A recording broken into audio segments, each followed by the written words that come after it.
পর্ব ১৭২ আল্লাহর বিশ্বাসই মুক্তির উপায়। এবং আমি আমার ব্যাপার আল্লাহর নিকট সোপর্দ করছি। সূরা আল মুমিন। আল্লাহর অনুমতি ছাড়া কোনো বিপদই আসে না, আর যে ব্যক্তি আল্লাহর প্রতি ঈমান রাখে, আল্লাহ তার অন্তরকে সঠিক পথে পরিচালিত করেন।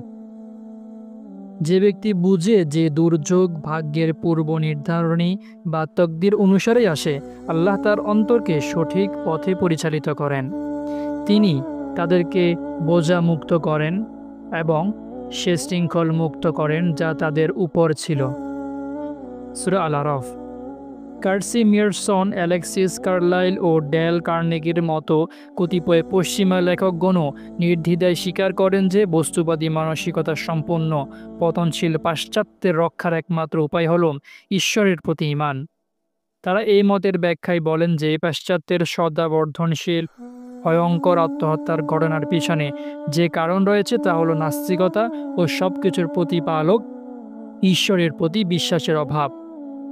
যারা আল্লাহর পথ থেকে বিপথগামী হয় তাদের জন্য রয়েছে ভীষণ শাস্তি, কেননা তারা বিচার দিবসকে ভুলে গেছে। সূরা সোয়াদ। আর যে ব্যক্তি আল্লাহর সাথে শরীক সাব্যস্ত করে সে যেন আকাশ থেকে পড়ে গেল, পাখি তাকে ছো মেরে নিয়ে যাবে বা বাতাস তাকে দূরে কোথাও উড়িয়ে নিয়ে যাবে। সূরা আল হজ। আশ-শারকুল আওসাত এর ১৯৯৪ সালের কোনো এক সংখ্যায়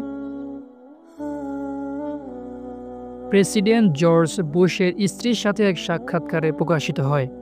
এতে তিনি স্বীকার করেন যে তিনি একাধিকবার আত্মহত্যা করার উদ্যোগ করেছিলেন। একবার তার আত্মহত্যার পদ্ধতি ছিল নিজেকে শ্বাসরোধ করে হত্যা করা। আরেকবার তার আত্মহত্যার পদ্ধতি ছিল দুরারোহ খাড়া পাহাড়ের গায়ে গাড়ি চালিয়ে আত্মহত্যা করা, কিন্তু উভয়বারও তিনি আত্মহত্যা করতে ব্যর্থ হন। কুজমান উহুদের যুদ্ধে মুসলমানদের পক্ষে ভীষণ যুদ্ধ করছিল। মুসলমানরা তার পক্ষে চিৎকার করে বলল, তার জন্য রয়েছে জান্নাতে সুসংবাদ। নবী করিম সাল্লাল্লাহু আলাইহি ওয়াসাল্লাম বললেন, নিশ্চয়ই সে জাহান্নামী। কেন? যখন তার ক্ষতের ব্যথা সাংঘাতিক আকার ধারণ করল, তখন সে ধৈর্য ধরতে পারল না, বরং নিজের তরবারি দিয়ে আত্মহত্যা করে ফেলল। এ দুনিয়ার জিন্দিগিতে তাদের প্রচেষ্টায় বিনষ্ট হয়ে যাওয়া সত্ত্বেও তারা মনে করে যে তারা ভালো কাজ করছে। সূরা আল কাহাফ। যে ব্যক্তি আমার জিকির থেকে মুখ ফিরিয়ে নিল তার জন্য রয়েছে সংকটময় জীবন, এবং কিয়ামতের দিন আমি তাকে অন্ধ অবস্থায় হাসরের মাঠে উঠাবো। সূরা তোহা। সংকট বা কষ্ট যতই সাংঘাতিক হোক না কেন, একজন প্রকৃত মুসলমান কিছুতেই আত্মহত্যার পথ বেছে নেয় না। উজু করে বিনয় ও নম্রতা ও হুজুরি কলবের সাথে ২ রাকাত সলাতুল হাজাত সলাত আদায় করে আল্লাহ থেকে দুশ্চিন্তা ও উদ্বিগ্নতা দূর হওয়ার গ্যারান্টি আছে।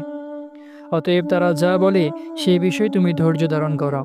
সূর্যোদয়ের পূর্বে, সূর্যাস্তের পূর্বে, রাতের বেলায় ও দিবসের প্রান্তে সলাতের মাধ্যমে তোমার প্রভুর প্রশংসা, পবিত্রতা ও মহিমা ঘোষণা করো, যাতে করে তুমি সন্তুষ্ট হতে পারো। সূরা তোহা। পথভ্রষ্টদের প্রতি কুরআন এক অকাট্য ও শক্তিশালী প্রশ্ন আছে। তাদের কি হলো যে তারা ঈমান আনে না? সূরা আল ইনশিকাক।